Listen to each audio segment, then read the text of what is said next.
Hello everybody, I am Garima Chauhan and today I will be talking about the H1 velocity function and what we can learn from it. In this poster, I aim to address the missing dwarf galaxy problem by trying to understand the discrepancy between these predicted lambda CDM velocity distribution versus what is observed in the H1 surveys that have been going around for a while now.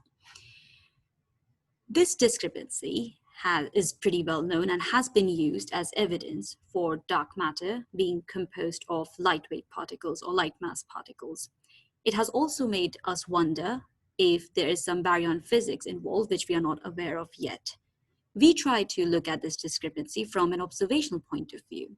So we want to understand if survey selection biases impact or have an impact on our understanding of the H1 velocity function that is measured.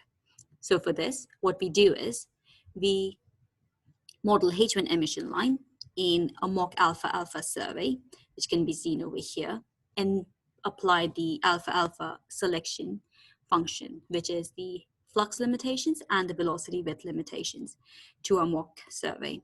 And then we derive the H1 velocity function for those galaxies, which make part of, or which are able to go above the survey selection limits.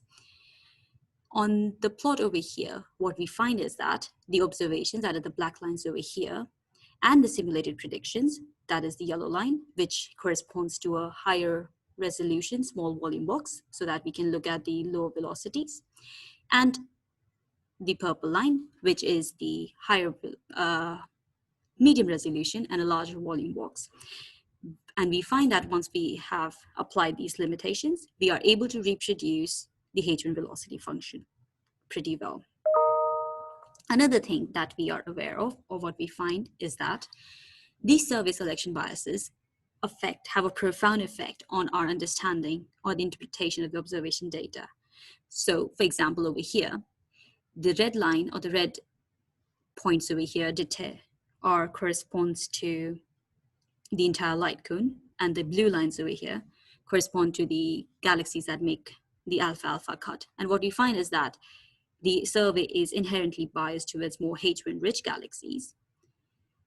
And these biases go down to dwarf galaxy regime as well. So they are very profound and they are spread over the entire range of the masses and the velocity spectrum that we see. So in conclusion, I would like to say that the H1 survey selection biases suffer from have important selection biases which need to be considered when we are looking at the observations. In order to understand these, we need to have mock surveys. And these results that I have presented here have been published in a paper of mine in Chauhan 2019. And if you're interested, please take a look at this. Thank you.